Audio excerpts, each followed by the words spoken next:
बिस्मिल्लाहिर्रहमानिर्रहीम। खातिन हज़रात, अख्तर अब्बास का सलाम पहुँचे।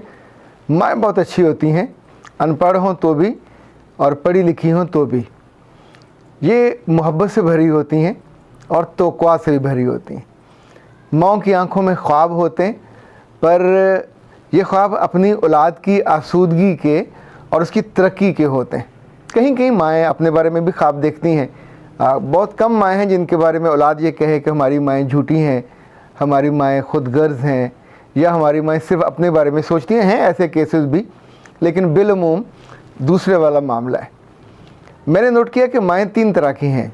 एक वो माएँ जो गांव में रहती हैं और बिल्कुल पढ़ी लिखी नहीं होती, पर ये भी अपने बच्चों और बच्चियों के बारे में बहुत उम्दा सोचती हैं। जब तक ये माएँ होती हैं बहुत अच्छी हैं, जो ही ये सास बनती हैं बहुत बुरी होती हैं।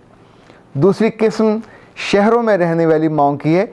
ये थोड़ी पढ़ी लिखी होती हैं, बहुत पढ़ी लिखी नहीं होती, थोड़ी पढ़ी लिखी होती हैं और गुर्बत से निकल के हौले हौले इनके मियाँ ने एक अच्छा मुकाम और मर्तबा बनाया होता है। इनके माजी में बहुत छोटे छोटे घर, छोटी छोटी बातों पे बड़ी बड़ी लड़ाइयाँ और मुख्तलिफ़ इज़्ज़ा और कारब के हाथों छोटी छोटी बातों पे बड़ी बड़ी बेइज्जतियाँ भी शामिल होती हैं, जो ये दिल में रखती हैं। चूँकि जब भी इंसान बेवकूफ़ होता है तो वो वक्त बहुत बुरा होता है, इंसान को याद रहता है। जब इनको बहू मिलती है तो फिर ये अगले पिछले सारे बदले उतारती है और इसको अपने आप को हक बजानब समझती हैं। मैं पहली माँओं की तो माफ़ी पे हो सकता है दरगुजर कर ली जाए, पर ये तो इन्होंने बुरा वक्त गुजारा होता है और बुरे वक्त के बाद अच्छा वक्त देखा होता है। वो तो उनकी तरह बिहेव नहीं करना चाहिए। तीसरी माएँ हैं जो बैरून मुल्क हैं, लाइक यूके में हैं, यूएसए में हैं, स्पेन में हैं, इटली में हैं।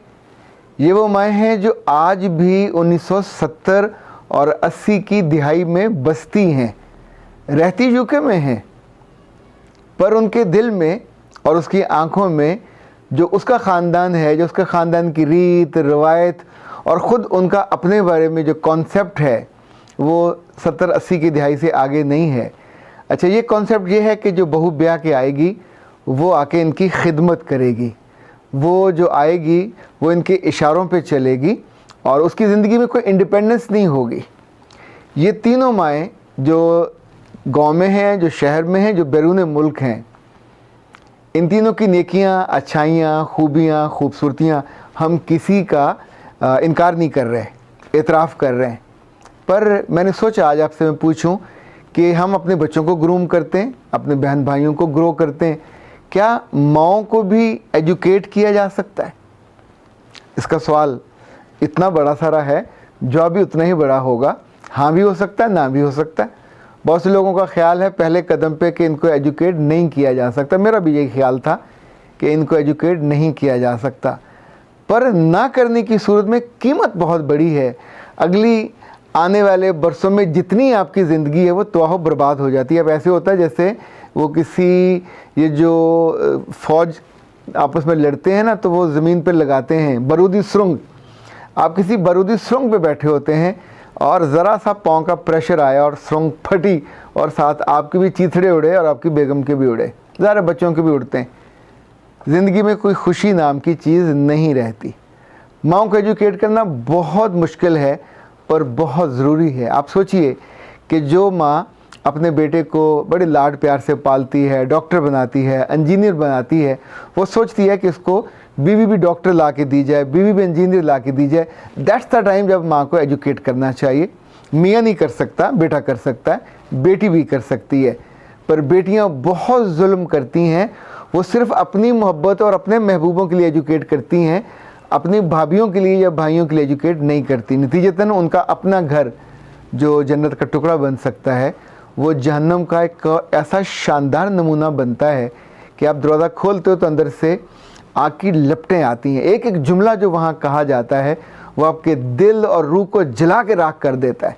वो बहू जितने दिन वहाँ पे रहती है वो बेचारी एक मुल्ज़िम की तरह हालत क़ैद में होती है। आप सोचिए कि आप अपने बेटे के लिए बहू ब्याह के लाए हो डॉक्टर, तो क्या ख्याल है वो अब उस घर में रहेगी कच्चे कोठे में, या उस छोटे से मकान में जहाँ बाथरूम एक हो या बाथरूम दो हो?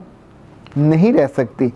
क्या वो शाम को ड्यूटी से वापस आने के बाद अपने सास ससुर को दबाएगी या दिन में 2 दफ़ा खाना तैयार करेगी? नहीं हो सकता बाबा। कुछ चीज़ों को समझना चाहिए। हमारे दोस्त जो बचपन पे चिश्तियाँ से थे, फिर लाहौर में हम इकट्ठे हमने हम कदम में काम किया, फिर वो इस्लामी यूनिवर्सिटी इस्लामाबाद में जॉब करते रहे, वहाँ से वो लंदन चले गए। इट वाज मेरे ख्याल 90 की ये इब्दा में दिहाई का आगाज़ था। ज़फ़र शाहिद उनका नाम। वो जब जब तशरीफ़ लाते तो मैं उनसे पूछता, हैरत से पूछते कि हाँ भाई ज़िंदगानी कैसी चल रही है।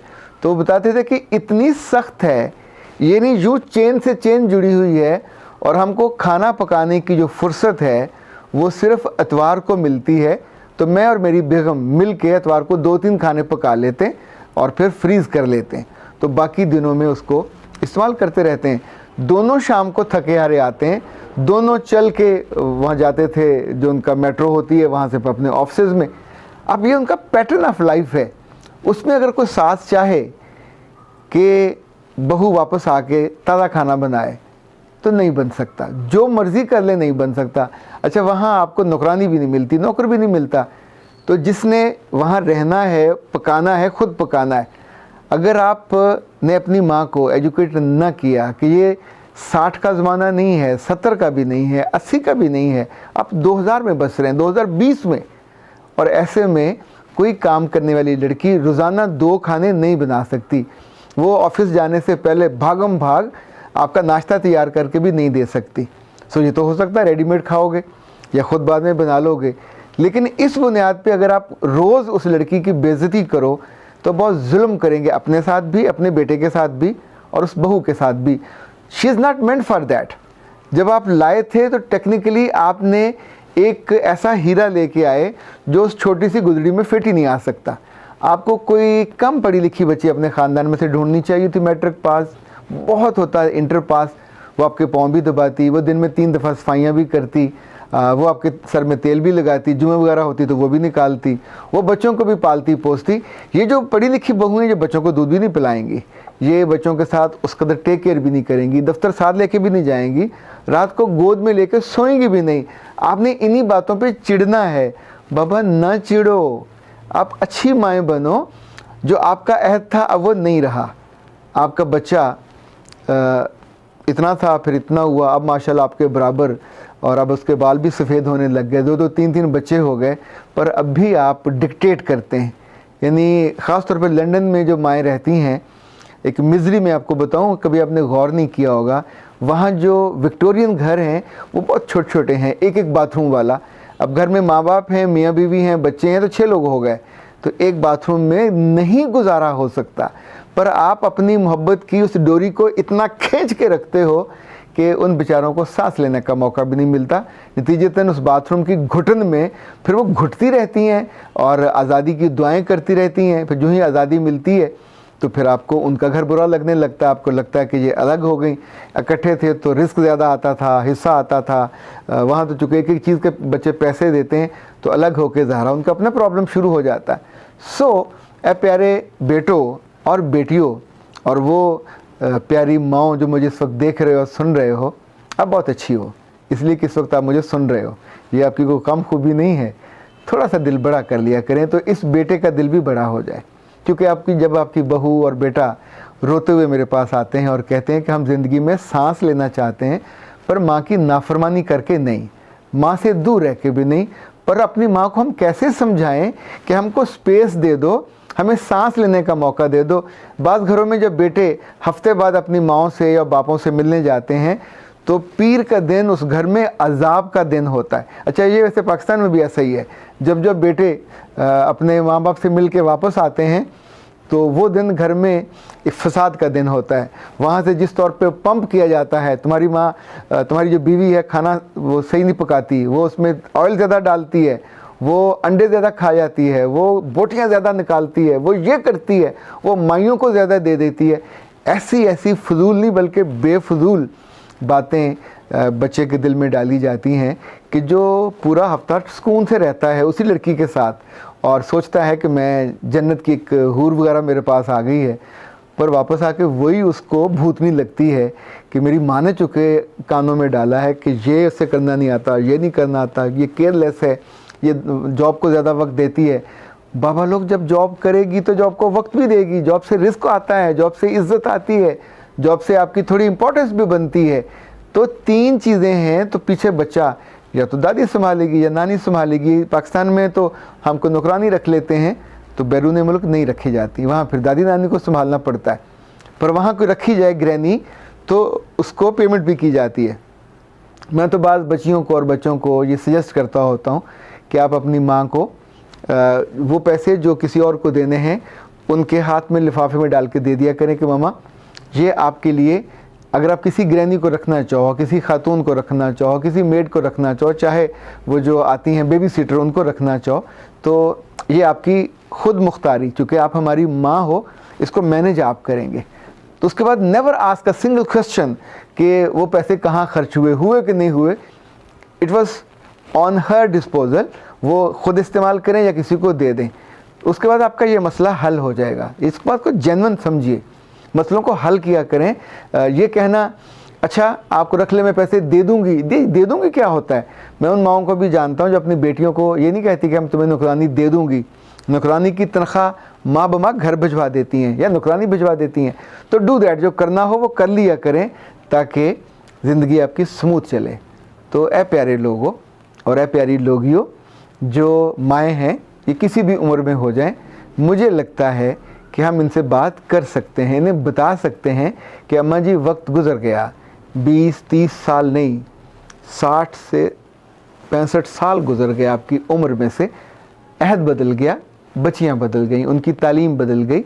अगर आपकी बहू स्पेशलाइज उसने किया हुआ है तो ज़ाहिर है आप वो एक आम लड़की की तरह बिहेव नहीं कर सकती। वो कभी कभी आएगी, सलाम करेगी, टांग पे टांग रख के बैठेगी, मोबाइल यूज़ करेगी, आपसे मुस्कुरा के देखेगी। इट्स इनफ, इसको इतना ही काफ़ी समझो।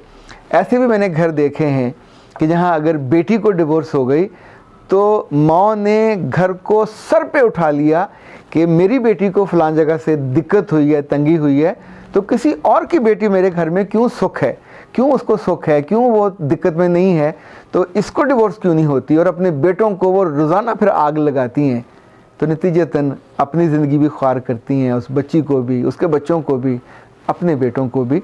बातें छोटी छोटी हैं पर माँओं से, और जो माएँ मेरी बातों से कायल हो जाएं, उनसे सिर्फ इतनी रिक्वेस्ट है कि जो उनकी दोस्तें हैं, उनकी बहनें हैं, उनकी खालाएँ हैं, उनकी जो उनकी उम्र की लड़कियां औरतें हैं, कभी तो वो भी लड़कियां थीं, तो जो उनकी उम्र की औरतें हैं, उनसे अगर आप बात कर लिया करो कि थोड़ा सा सांस लेने दिया करो, अपनी औलाद को ज़रा सा स्पेस दिया करो ताकि वो आपकी ज़िंदगी की दुआ करें। जब औलाद को माँ बाप ज़्यादा तंग कर देते हैं तो बहुत मुश्किल होती है और मुंह से, ज़ुबान से दुआएं रुखसत हो जाती हैं, वहाँ कुछ और आ जाता है जो ज़ाहिर है खुशबख्त बच्चों के लिए अच्छा नहीं होता। तो अपने बच्चों को खुशबख्त रहने दिया करें और कुछ चीज़ों को वक्त के साथ साथ सीखें, चाहे आप गांव में हों, चाहे शहर में हों और चाहे बैरून मुल्क हों। वक्त बदल गया, ज़माना बदल गया, लड़कियां भी बदल गईं, उनके पैशन, प्रोफेशन वो भी बदल गए और उनकी लाइकिंग और इवन जो सर्विंग एटीट्यूड है वो भी बदल गया। तो उसमें थोड़ा आपको एडजस्ट करना पड़ेगा ताकि ज़िंदगी आसान हो जाए और आप आखिरी जो माह साल हैं आपके वो बहुत अच्छे गुजरें। अख्तर अब्बास को इजाज़त दीजिए। अस्सलाम वालेकुम।